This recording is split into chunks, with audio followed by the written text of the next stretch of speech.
방금 영화 출국을 보고 왔는데요. 평일 오전 시간이라서 관객은 한 열댓 명 정도밖에 되지 않았었는데요. 그런데 영화관 전체에도 사람이 별로 없었기 때문에 아마 그 시간대 오전 11시 45분 영화였는데요. 그 시간대 다른 영화들보다는 그래도 관객이 더 많았지 않나 생각되는데요. 속속 들어오는 분들을 보면서 아마 저분들도 나와 같은 애국우파들이 아닐까 하는 생각이 들어서 살짝 감동도 잃었습니다. 그렇다고 해서 가서 당신 애국우파세요? 하고 물어보기에는 쑥스러운 뭐랄까 지하 활동 요원 같은 느낌이었다고나 할까요? 영화가 끝나고 나면 크레딧이 올라가면서 직원이 출구 비상구 문을 열어놓잖아요. 그런데 꽤 모든 사람들이 영화의 주연 조연 그 크레딧이 올라갈 때까지 아무도 자리를 뜨지 않았고 이제 주조연만 끝나고 나서 한 명이 나갔고 다른 분들은 그 크레딧이 끝까지 올라갈 때까지 앉아 계셨습니다. 영화 끝에 마음에 잔상이 많이 남아서 여운이 남아서 그런 것도 있는데요. 아마도 우리 그 애국 우파분들이다 보니까 크레딧에 혹시 아는 이름이거나 기억해 놓을 만한 이름이 있는지 지켜본 게 아닌가 생각이 됩니다. 저 또한 그랬거든요. 이 영화는 단순한 스토리에 비해서 철학적으로 아주 많은 생각을 하게 되는 영화였는데요. 저는 영화 스토리를 중시하기 때문에 신과 함께 그런 영화보다 오히려 훨씬 더 인상 깊은 영화였습니다.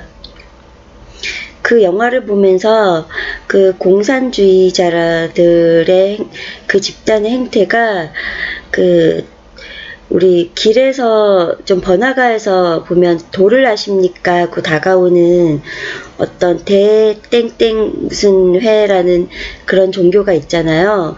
제가 그 종교를 살짝 경험을 해봐서 아는데 그 종교 집단과 아주 유사하다는 생각이 들었습니다.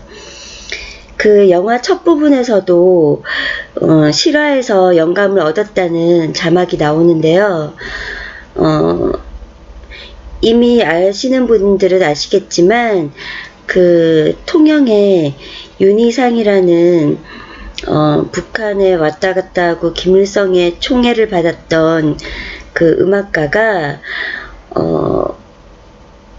오길남이라고 하는 분을 좀 꼬드겨서 북한으로 보냈는데 그분이 막상 갔더니 생각과는 달라서 이렇게 탈출을 하는데 가족들을 두고 나오게 된 그 실화를 바탕으로 하는 걸로 알고 있는데요.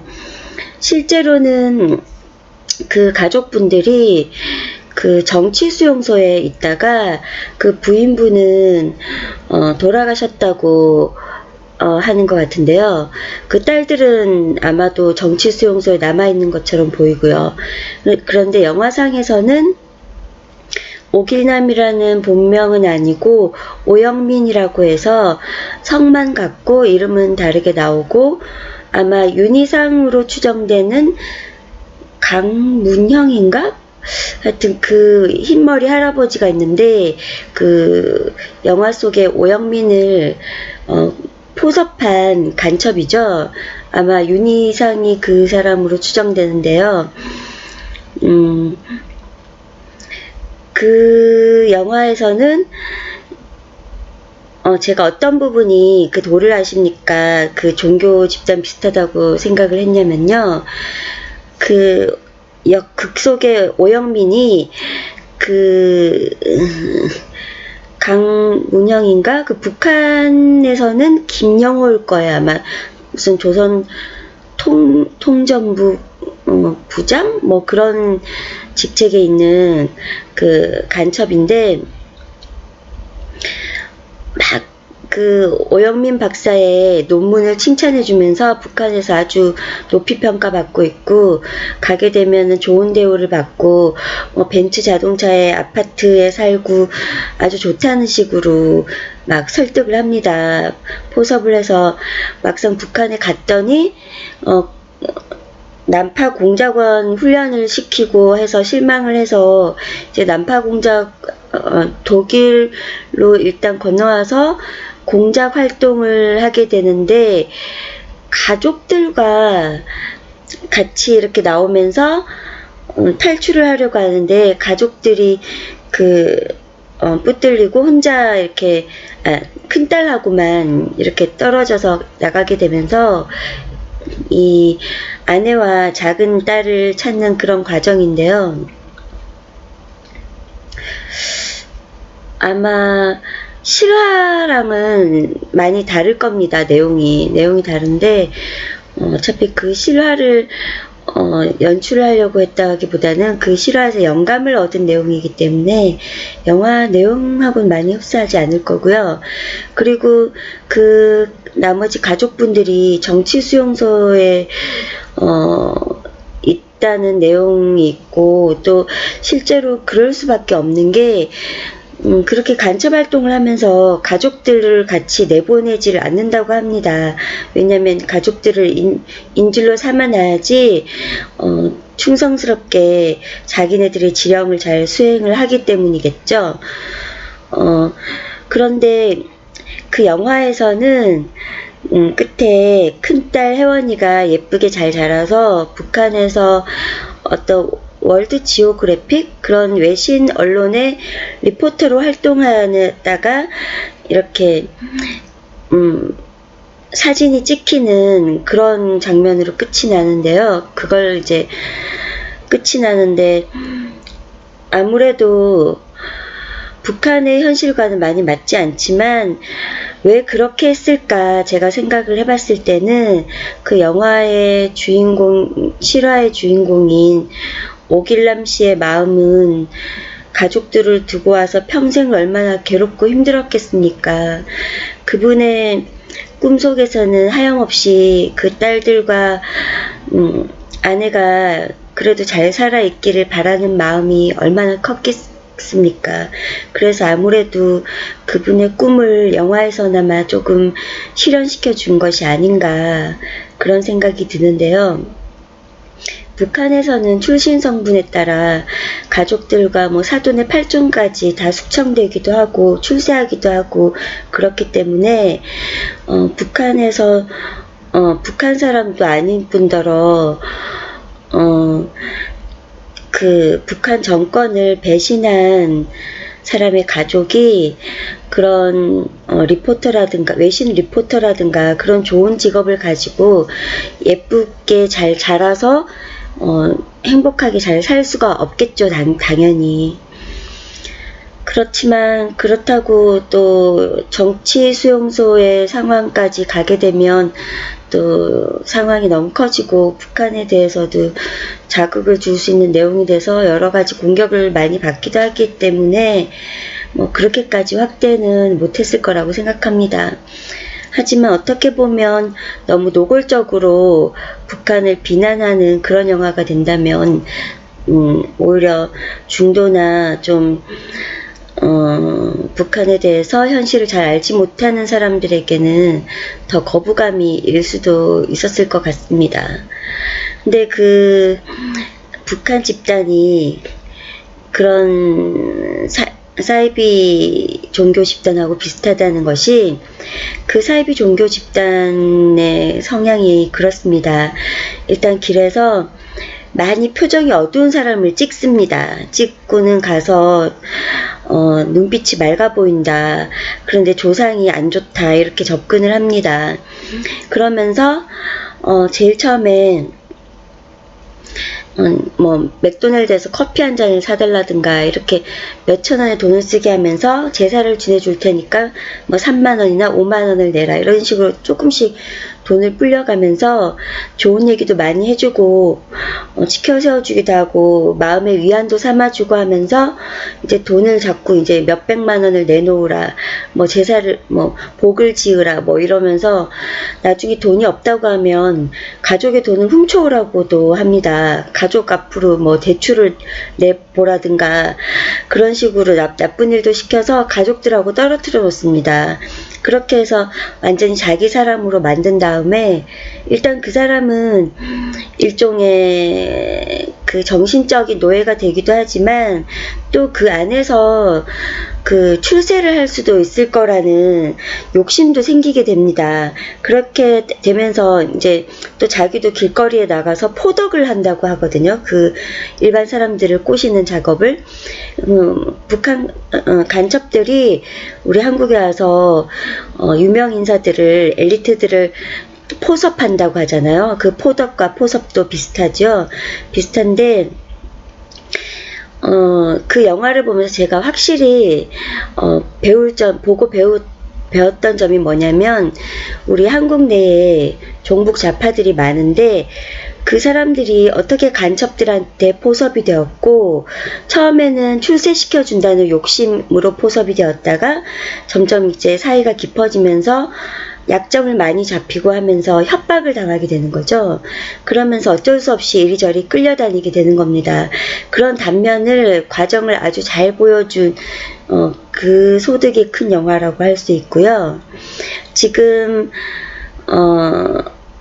우리 나라에 많은 종북 자익들이 생긴 것도 서로 피라미드 영업처럼 서로를 그렇게 끌어들였기 때문에 지금까지 이 과정이 가능했던 게 아닌가 싶고, 이 종북 자익들이 또 많은 기업인들이나 유명 인사들을, 언론인들이나 종교인들을 북한에 한사코 끌고 가려고 하는 이유가, 끌고만 가면 그런 포섭행위가 북한은 아주 전문이기 때문에 이제 끌고만 가면 북한에서 하는 거죠.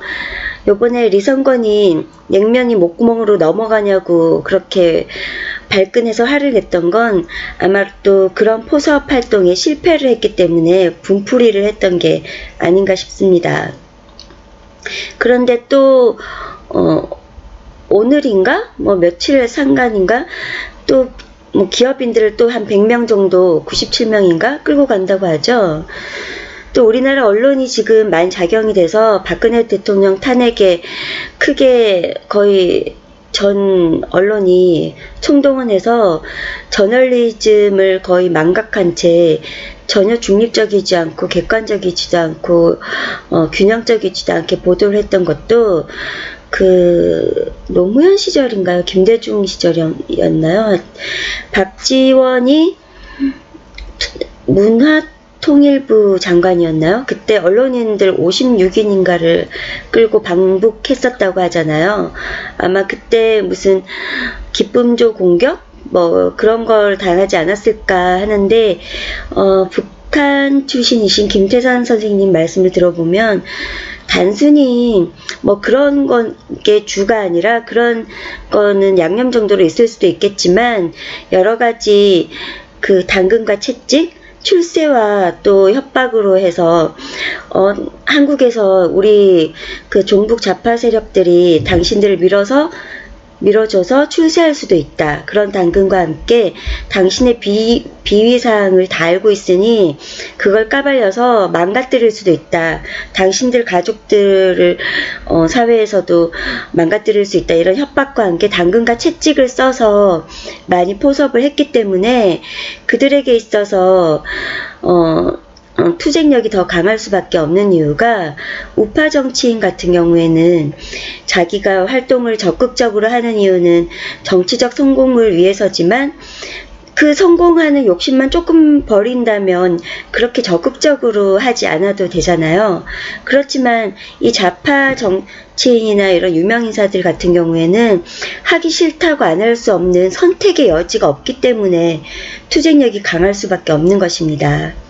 제가 이 영화를 보면서 느꼈던 것은 우리 애국 우파 국민들은 이 영화에 나쁜 그 사람이 그 오영민을 설득 포섭한 나쁜 간첩이 그 모티브가 된 그 실화의 주인공이 윤희상이기 때문에 이 영화를 많이 탄압하고 미워하지 않을까 그런 걱정을 많이 하실 텐데요. 저는 조금 한편 그 사람들 입장에서 생각해 볼 때 자신들도 오영민과 같은 입장이잖아요.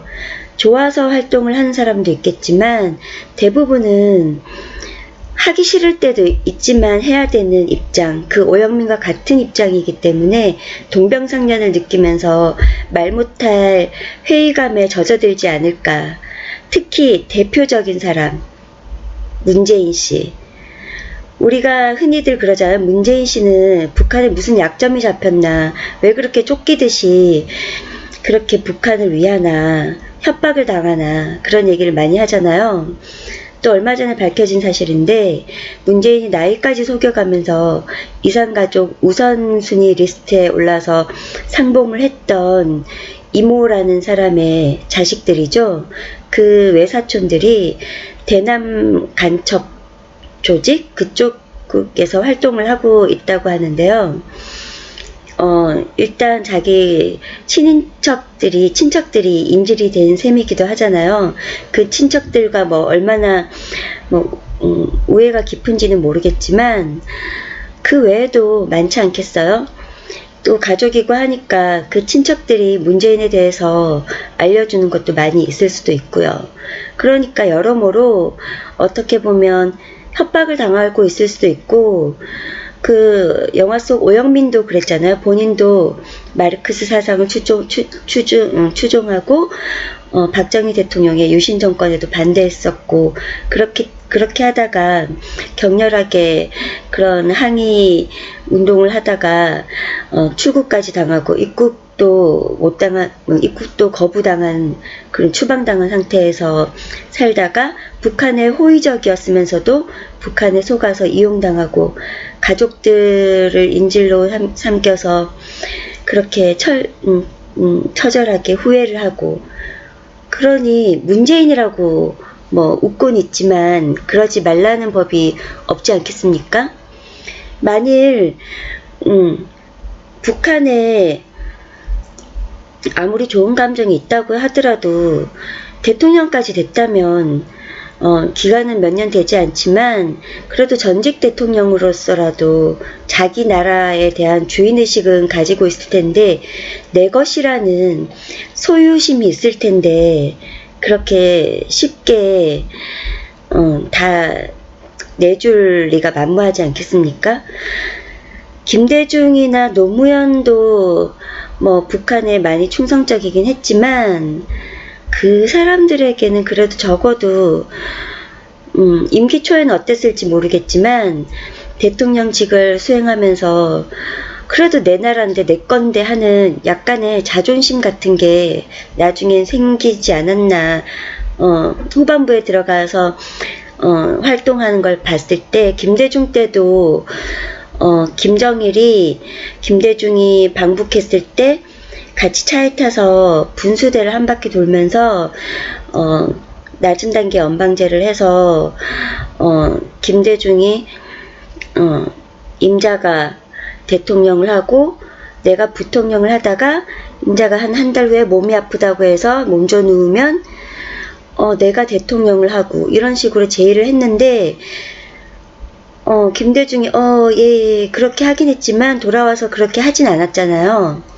그런 걸 볼 때 김대중도 어쩌면은 북한에다가 우리나라를 넘겨줄 생각이 처음엔 있어서 대통령이 됐지만 막상 자기가 대통령이 되고 최고 권력을 차지하다 보니까 자기 것이라는 소유욕이 좀 작용을 하다 보니까 은근슬쩍 김정일의 제의를 얼렁뚱땅 피해버리지 않았었나, 저는 그런 생각도 해보거든요.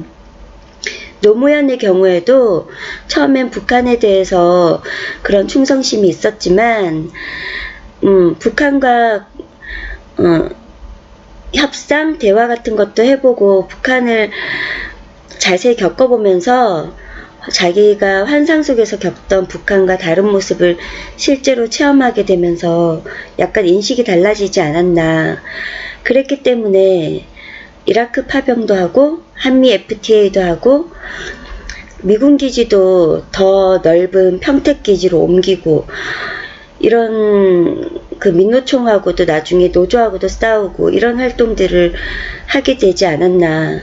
그래서 탄핵도 당하고 또 어쩌면 많이 의심스러운 자살도 당하지 않았나 그런 생각이 들고요. 그에 비해 문재인은 더 김대중이나 노무현보다 맹목적이다 싶을 정도로 그 수하의 주사파들에게 휘둘리는 게 아닌가 싶을 정도로 아주 많이 바보같이 휘둘리고 있는데요. 아주 적극적으로 무엇인가 쫓기듯이 노골적으로 정체가 다 탄로날 정도로 전 세계 또 우리 우파 국민들에게 일반 지지자들이 보기에도 너무 조금 의심스럽게 우리가 그래도 김대중 노무현 때는 몰랐기 때문에 그들이 무사히 마음대로 할 수도 있었지만 대놓고 하진 않았거든요. 몰래 눈치 보면서 했지.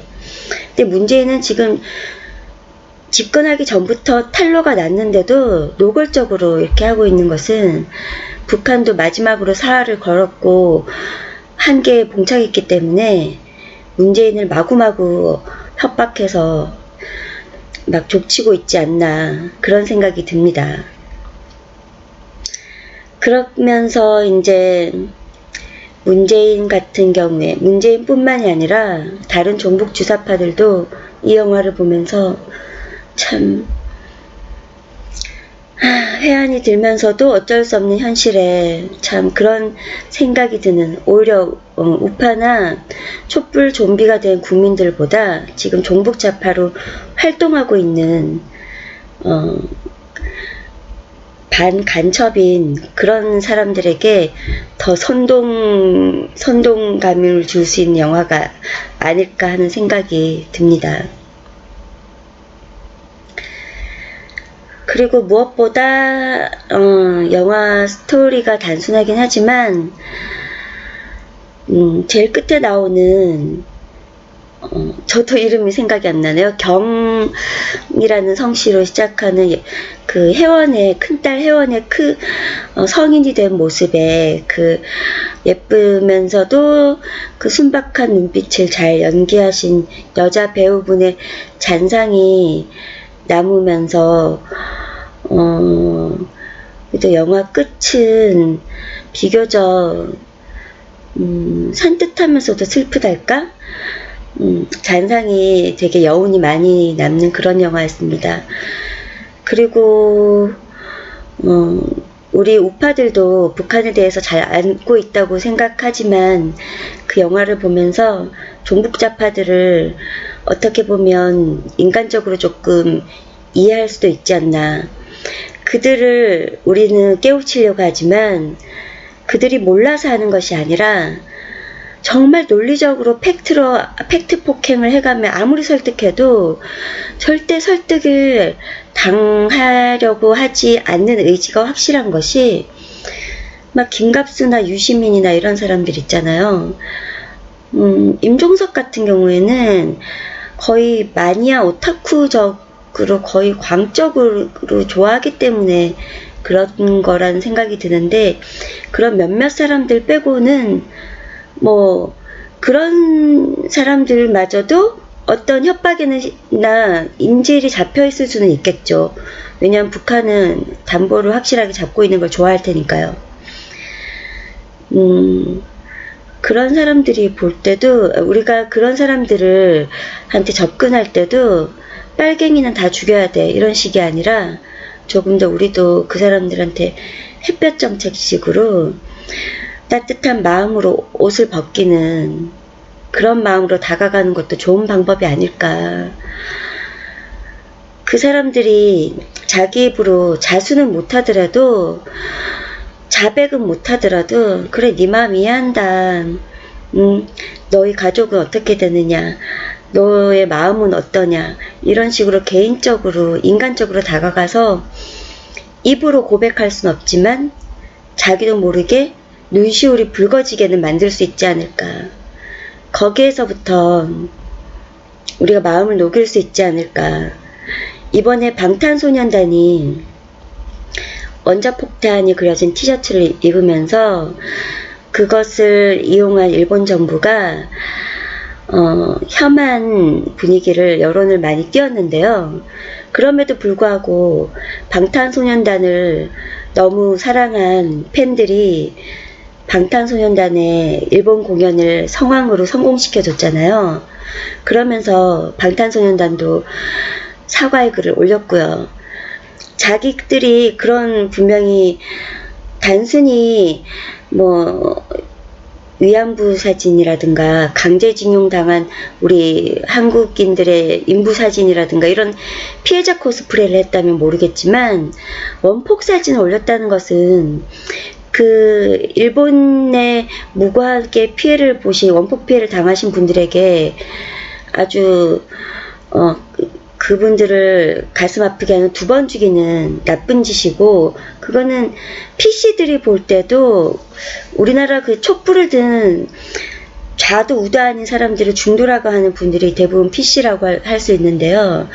뭐 정치적 올바름이라고 하죠. 폴리틱 코렉트? 그런 거라고 할 수 있는데, 그 사람들이 볼 때도 옳지가 못하죠. 그리고 그런 걸 또 극우라고 해서 좌파도 맞지도 않는데, 근데 방탄소년단이 원래 그랬는지 모르겠지만, 겉멋에 그랬는지도 모르겠지만, 김정숙이 유난히 방탄소년단 따라다니고 챙겼죠. UN 연설 때도 그렇고, 그 전에 무슨 빌보드에서 뭐 1위 했을 땐가? 그때도 뭐 문재인도 막 축하 메시지도 보내고 엄청 스토커 짓을 했죠. 근데 그냥 그렇게 했을까요? 문재인 지지 팬들한테도 압박을 많이 받고 하면서 약간 정권에 서비스해 주는 마음으로 항의를 약간 했을 수도 있을 거라고 생각합니다. 반일 같은 경우에는 뭐 우리나라 좌파든 우파든 그렇게 크게 거부감 없이 해도 그렇게 문제가 없는 그런 정치적 활동이니까, 그래서 정부의 압박을 조금, 무언의 압박이든 유언의 압박이든 시민단체나 팬들이나 뭐 문재인 지지자들의 압박이든 그런 것에 약간 휘둘리지 않았나 생각이 되는데, 그럼에도 불구하고 자신들을 사랑해주는 일본 팬들을 보면서 다시는 그런 짓을 하지 말아야겠다 느끼지 않았을까 생각됩니다. 제가 얘기하고 싶었던 것은, 정치적 투쟁이 우리 우파가 약하다고 한탄들 하시는데, 정치적 투쟁보다 강한 것은 사랑이라는 것을 저는 이번에 방탄소년단의 반일도 일본 팬들의 사랑 앞에 눈독듯 녹은 걸 보면서 깨달음 얻었습니다. 그래서 우리가 그 좌파들이 말도 안 되는 억지를 부리면서 막 선동을 하고 윽박지를 때, 그런 것에 같이 흥분을 하지 말고 팩트만 조분조분 얘기를 해주고, 너 참 안 됐다. 너 무슨 사연 있니? 너 왜 그럴까? 네 말도 맞아. 그래, 한번 생각해보자. 뭐 이런 식으로 하면서, 가족은 어떻게 되니? 뭐 가족하고 잘 지내니? 이렇게 인간적으로 좀 다가가서 친해지는 게 어떨까? 우리가 모르는 사이에 안토니오 그람시의 진지전이라고 하죠. 밑바닥부터 진지를 쳐서 진지를 굳힌 다음에 이렇게 아래에 그런 서민들의 환심을 살 수 있었던 것이, 이 사람들이 어떤 피해를, 누군가가 사건 사고가 있으면 쫓아갑니다. 쫓아가서 따뜻하게 유족의 손을 잡아줍니다. 잡아주고 챙겨주고, 위로해주고 눈물 닦아주고 어깨 빌려주고 이렇게 하기 때문에 나중에는 이 사람들이 처음에는 나쁜지 모르고 따랐다가 좌파 정치인들을 따랐다가 중간쯤에는 이렇게 착한 사람들이 하는 말이니까 옳은 거겠지 했다가 나중에는 나쁜지 알면서도 그래도 나한테 잘해준 사람인데 싶어서 따르게 되고 또 나중에는 자기도 같이 활동을 하게 되면서 이익도 얻었기 때문에 공범자가 되면서 또 버리질 못하는 거죠. 그 대표적인 사례가 세월호 유족들이 사례가 아닌가 합니다. 세월호 유족들이 이석기 석방이나 뭐 그런 집회에 가서 뭐 합창을 하고 노래를 부를 이유가 전혀 없지 않습니까? 이제 나중에는 확실히 공범이 되면서 스스로의 양심에 자기가 죄책감을 느끼는 게 싫기 때문에 아예 모르는 척하고 합리화를 하게 되는 거죠. 그렇기 때문에 제가 이 출국 영화를 보면서 또 느낀 것은 빨갱이들이 악마인 이유가 기독교와 그들과 싸우는 이유가 그들이 악마이기 때문이고 왜 악마이냐면 이 공산주의자들에겐 영혼이 없기 때문입니다. 그들은 결사체가 아주 단단해서 자기들끼리 잘 뭉쳐서 잘하는 것 같이 보이지만 사실은 그렇지가 않고 개인과 개인 간의 조직력은 전혀 없고 유대도 없고 만인에 대한 투쟁이고 서로 의심하고 싸우고 경쟁하고 죽입니다. 오로지 수령과 개인 간의 유대만이 확실하기 때문에 나를 죽이는 사람도 수령이고 출세시키는 사람도 수령이기 때문에 각자 그 인민 개인이 각자가 수령과 유대만 확실할 뿐이지 서로 간에 유대가 없기 때문에 서로 필요에 따라 그리고 조직을 위해서 쉽게 사람을 죽이는 겁니다. 그 사람을 소모품으로 생각하고요. 혁명이 아무리 좋다고 한들 뭐 대다수와 전체를 위한 혁명이라고 한들 개인 한 사람을 소모품으로 사용하고 마구 죽이는 그런 것은 절대 정당화될 수가 없겠죠. 5.18이 폭동이라고 하는 것은 뭐 자기네들이 민주화 운동이라고 부르짖는다면 목적은 원하는 대로 민주화라고 해줍시다. 하지만 아무리 민주화가 좋은 목적이라고 하더라도 그렇다고 해서 불법적으로 무기고를 탈취하고 도청에 다이너마이트를 설치하고 다이너마이트가 터지게 되면 광주 시민들이 많은 사람들이 죽지 않습니까? 그리고 버스로 가만히 서 있는 경찰들을 깔아뭉개서 죽이고 방송사나 신문사 등 모든 건물들과 거리를 불태우고 가만히 서 있는 경찰들 군인들에게 먼저 돌과 화염병을 던져서 도발을 하고 이런 폭력행위들이 불법행위들이 정당화될 수가 없는 것입니다. 계엄군이 총을 쏴서 죽는다고 하는 것은 계엄령이라고 하는 합법적인 절차를 거친 것입니다. 만약에 그 투쟁하는 시민들이 폭력을 사용하지 않았더라면 경찰과 군인들이 폭력을 행사할 필요성이 어디에 있었겠습니까? 그렇기 때문에 공산주의를 하는 사람들도 공짜를 좋아하기 때문에 노동을 하지 않고 노력을 한 사람들을 머리를 쓰고 연구하고 노력을 한 사람들의 부를 똑같이 누리고 싶은 게으르고 약은 사람들이라고 할 수 있죠. 공산주의 지도부라는 사람들은 어떻게 보면 주식 전문가를 사칭하는 사기꾼과 비슷한 것입니다. 내 말을 들으면 너도 쉽게 돈을 벌 수 있다. 노동하지 않고 떵떵거리고 잘 살 수 있다. 그런 식으로 해서 사기를 치고 전 재산을 잃게 만들고 그 주식을 계속 물타기나 뭐 그런 걸 하기 위해서 범죄를 하게 만들고, 그런 것들이 공산당 지도부라는 사람들이고요. 그리고 거기에 속은 사람들도 그 누구에게도 도움을 요청할 수 없어서 계속 그 사람들한테 의지하고 끌려다닐 수밖에 없는 것이 처음엔 스스로의 욕심이란 걸 알면서 시작했기 때문입니다. 나를 지켜줄 수 있는 것은 나의 똑바른 판단력과 양심뿐이라는 것을 잊어서는 안 될 것입니다. 내 욕심과 내 이기심, 내가 나를 스스로 속이면 그 누구한테도 떳떳하게 나를 보호해달라고 도움을 요청할 수도 없고 합리화를 시킬 수가 없는 것이겠죠. 영화 출국 잘 봤고 앞으로도 우파 영화가 더 많이 나왔으면 좋겠습니다.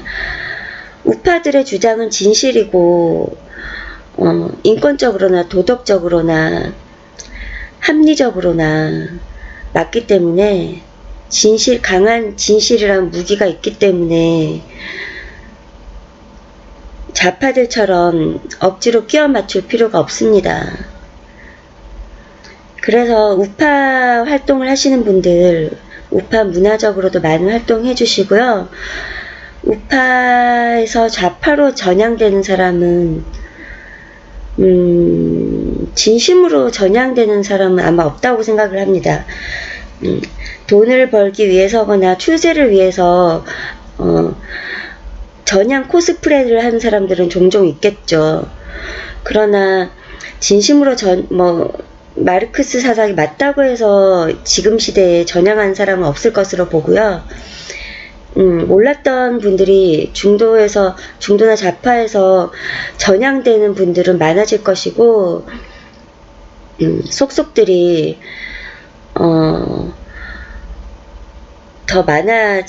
점점 더 증가 추세가 더 확산되리라고 생각이 됩니다. 간첩들이 우리나라 한국의 엘리트층을 포섭하고 그 포섭한 사람들이 암세포처럼 번져나갔던 과정을 아주 잘 표현해줬던 영화 출국, 오늘 잘 봤고요. 여러분도 꼭 한번 보시기 바랍니다. 이 영화를 보면서 정말 많은 생각이 떠오르게 한 것은, 지금 우리가 자칫 잘못하면 헤어나올 수 없는 덫과 같은 북괴 정권에 우리도 그 맛에 걸려들 수 있는, 까딱하면 걸려들 수 있는 지금 그런 아주 위기의 마지막 클라이막스의 시기이기 때문에 남일 같지가 않아서 더 마음에 와닿은 것 같습니다. 영화 한번 꼭 보시기 바랍니다. 감사합니다.